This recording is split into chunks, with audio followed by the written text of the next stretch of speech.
Halo assalamualaikum teman-teman semua, penikmat kisah-kisah misteri, mitos, dan urban legend dimanapun Anda berada. Kembali lagi bersama saya di channel Fenomena Tanpa Jasad. Jadi di video hari ini, saya akan membawakan sebuah kisah seorang yang dikenal sebagai Mak Riput, si pemandi jenazah. Kisah ini kami bawakan kembali dengan berbagai penyesuaian. Ini adalah sebuah kisah yang sempat tenar beberapa waktu lalu. Sebuah kisah kehidupan dari seorang nenek tua yang hidup sebatang kara. Nenek ini menekuni profesinya sebagai pemandi jenazah untuk menyambung hidup. Postur tubuhnya yang kecil, kurus, serta umurnya yang sudah senja, orang-orang menyebutnya dengan panggilan Mak Riput. Dia seringkali mendapatkan panggilan dari warga untuk memulasara jenazah dari pihak keluarga dan memandikannya. Kemanapun ada orang yang membutuhkan jasanya, dia akan selalu datang berbekal sebuah tikar mendong dan sebuah gayung yang terbuat dari batu kelapa dan bambu. Suatu ketika, Mak Riput mendapat panggilan untuk memandikan jenazah di desa sebelah. Meskipun jaraknya jauh, dia tetap saja datang walaupun tak seberapa upah yang didapatnya. Dia selalu menganggapnya sebagai sebuah ibadah. Dari kejauhan, Mak Riput berjalan kaki. Tapi belum juga ditemuinya alamat yang meminta jasanya. Setelah beberapa waktu dia berkeliling, dia melihat sebuah bendera kuning kecil yang terikat pada sebuah gang. Dia mengira itu adalah alamat dari orang yang menginginkan jasanya. Sebuah rumah yang megah dan mewah, sama sekali berbeda dengan rumah-rumah yang selama ini pernah dia kunjungi. Permisi, saya datang ke sini, katanya disuruh memandikan jenazah. Katanya dengan lirih, sembari berdiri di depan pintu masuk. Tak lama kemudian, seorang pria paruh baya berdiri dari duduknya dan menyambut Mak Riput. Iya Mak, ada apa? Ada yang bisa saya bantu? Tanya pria itu. Tadi ada orang datang ke rumah dan saya disuruh ke sini untuk memandikan jenazah. Jawab Mak Riput. Nenek ini Mak Riput ya? Pemandi jenazah dari kampung sebelah? Tapi maaf Mak, mungkin Mak Riput salah alamat. Karena kami sekeluarga tadi sudah minta tolong ke yayasan untuk mengurus semua kebutuhan pemakaman termasuk pemandian jenazah. Tapi entah kenapa dari pihak yayasan belum datang juga. Sekali lagi maaf ya Mak. Terang lelaki parubaya itu yang merupakan suami dari jenazah wanita yang sedang terkujur itu. Seketika Mak Riput pun terdiam. Oh ya sudah, kalau begitu maaf ya Pak. Saya permisi dulu. Mungkin saya salah alamat, kata wanita tua itu. Dia pun membalikkan badannya sembari tertatih melangkah pergi. Suami mendiang itu terus saja memperhatikan Mak Riput yang berjalan tergopoh-gopoh karena usianya yang tak muda lagi. Tiba-tiba muncul rasa iba di hati pria parubaya itu. Mak, tunggu, teriak pria itu sambil berlari mengejar. Mak Riput pun menghentikan langkahnya, kemudian membalikkan badan. Maaf, ada apa ya Pak? Tanyanya bingung. Begini Mak, kemungkinan kalau menunggu pihak yayasan akan lama. Berhubung Mak yang sudah datang ke sini, bagaimana kalau Mak Riput saja yang memandikan istri saya? Nanti pihak yayasan tinggal mengurus pemakamannya saja. Mak langsung saja mulai proses pemandiannya ya. Saya mau ke tempat Pak RT dulu untuk melapor. Jelas pria parubaya itu. Baiklah Pak, kalau begitu saya menurut saja, kata Mak Riput. Tak lama kemudian, Mak Riput pun memulai proses pemandian jenazah itu dengan lihai. Tubuh wanita yang telah terbujur itu mulai diguyur dengan gayung batoknya, dengan tikar mendong sebagai alasnya. Dan dengan cekatan, Mak Riput menjalankan kewajibannya. Tiba-tiba terdengar bunyi suara rombongan mobil mewah membuyarkan kehikmatannya itu. Tiba-tiba seorang gadis muda berteriak memecah kerumunan. "Mama, maafkan saya." Sambil menangis, gadis muda itu memeluk jasad wanita yang telah terbujur kaku itu. "Sudah non, ikhlaskan saja. Biarkan dia tenang di sana," kata Mak Riput. "Siapa kamu?" Gadis itu menghentikan tangisnya dan mulai menunjukkan sikap tidak suka. "Maaf non, saya Mak Riput. Saya seorang pemandi jenazah," jawabnya. "Hah? Apa saya tidak salah dengar? Kami ini orang berada. Gak mungkin kami menggunakan gembel tua sepertimu. Saya mampu membayar pihak yayasan untuk mengurus jenazah ibu saya," ucap gadis itu dengan nada tinggi. "Memang tadi saya salah alamat. Ternyata bukan di sini alamat yang telah mengundang saya. Saya pun pamit kepada ayahnya non. Tak lama kemudian, beliau memanggil saya dan menyuruh saya memandikan ibunya non," jawab Mak Riput. "Alah, tidak mungkin itu. Semua hanya alasanmu saja untuk cari uang. Melihat penampilanmu, atau jangan-jangan kamu ini seorang dukun ilmu hitam ya, yang ingin mencelakakan keluarga saya dan ibu saya yang kamu jadikan tumbal," kata gadis itu dengan emosi dan terus mencaci. "Kamulah yang seharusnya mati dan dimandikan, bukan ibuku." Gadis itu pun mendorong jatuh tubuh Mak Riput. Kemudian menyiramnya dengan air pemandian jenazah. Seketika itu tubuh Mak Riput pun tersungkur dan basah kuyup. Sedangkan gadis itu pun semakin menjadi. Dia mengambil beberapa lembar uang kertas dari dalam tasnya. Kemudian dengan paksa, gadis itu membuka mulut Mak Riput dan memasukkan lembaran-lembaran uang ke dalam mulutnya. "Dasar dukun sesat, ini kan yang kamu cari?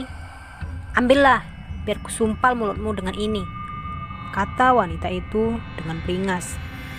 Namun di antara penduduk yang telah hadir, tak seorang pun yang berani mencegah kejadian itu. Karena gadis itu merupakan anak seorang yang cukup berpengaruh dan kaya raya di situ. "Mira, hentikan. Kenapa kamu selalu bikin onar? Bahkan sepeninggal ibumu pun, kamu belum juga merubah sikapmu. Ibumu itu meninggal karena terus-menerus memikirkan tingkah burukmu. Harusnya kamu tahu dan tak seharusnya kamu menyalahkan orang lain," kata lelaki parubaya itu, yang juga merupakan ayah dari Mira, si wanita jumawa. Di tengah konflik, Mak Riput pun kemudian bangkit dari jatuhnya. Dia pun segera membereskan piranti yang telah dia bawa sambil menangis. Dia pun pergi meninggalkan perseteruan ayah dan anak itu. Mak mau kemana? Maafkan anak saya ya, Mak," kata pria itu. Namun, Mak Riput terus melangkah pergi sambil menyeka air matanya. Tiba-tiba dia menghentikan langkah kakinya dan berkata, "Aku akan datang kembali untuk memandikan kalian semua yang hadir menyaksikan kejadian ini, dengan atau tanpa kalian harapkan." Dengan keadaan yang buruk, Mak Riput pun meninggalkan tempat tersebut.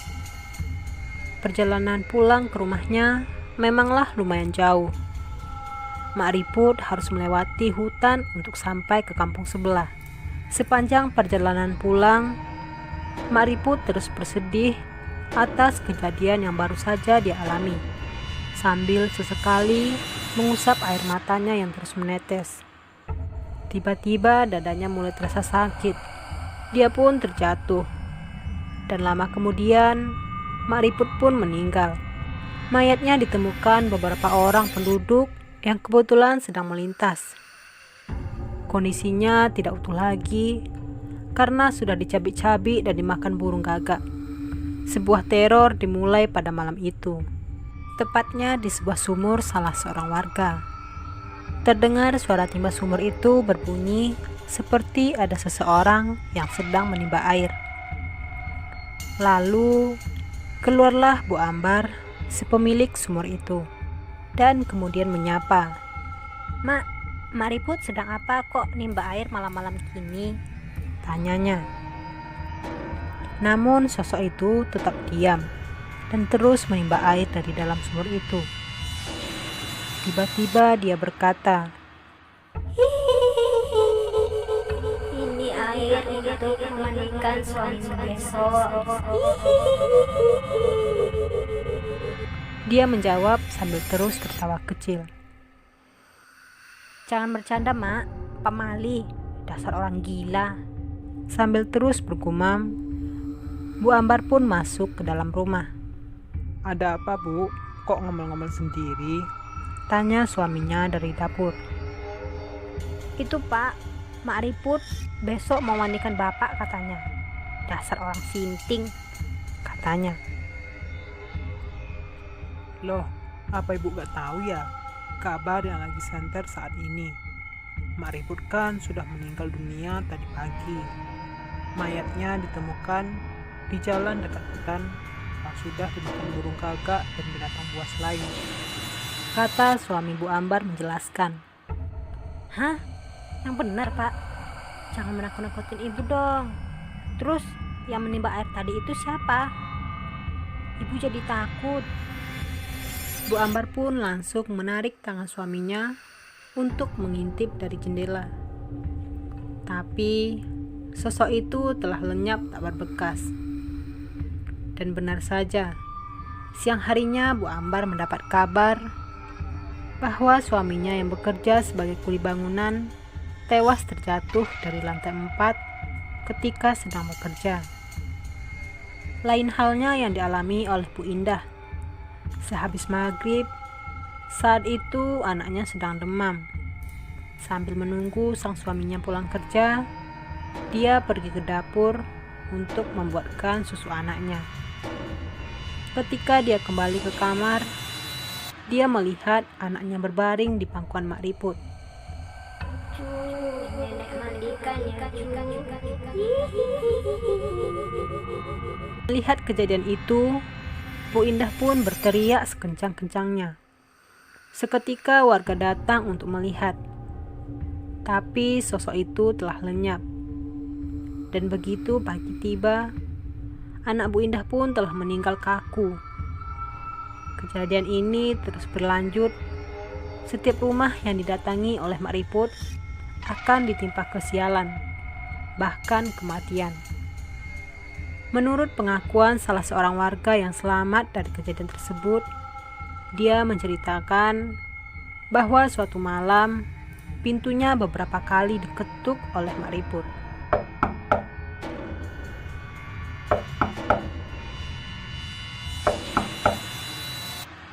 Namun, pintu itu dibuka oleh anak lelakinya. "Nenek siapa dan mencari siapa?" tanyanya. Ayo cu, nenek mandikan. "Enggak lah Nek, saya sudah mandi. Lagian saya bisa mandi sendiri kok," jawabnya. Tapi lagi-lagi sosok itu lenyap begitu saja. Mungkin mujur baginya. Dia adalah seorang anggota TNI yang kebetulan mendapat tugas mendadak keluar pulau dan harus berangkat malam itu juga. Akhirnya dia pun selamat dari kejadian misterius itu. Akan tetapi besok malamnya rumah itu pun kembali diketuk.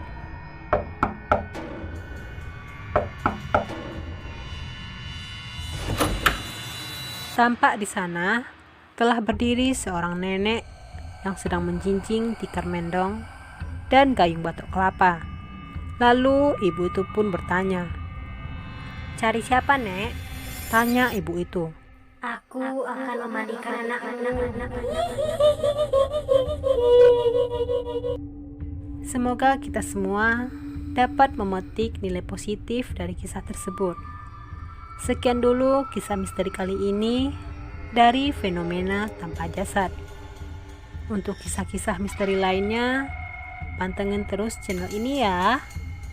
Dan jangan lupa untuk tekan tombol subscribe, like, dan komennya sebagai bentuk dukungan dari teman-teman semua. Terima kasih, salam keramat, satu nyali tanpa jasad. Wassalamualaikum warahmatullahi wabarakatuh.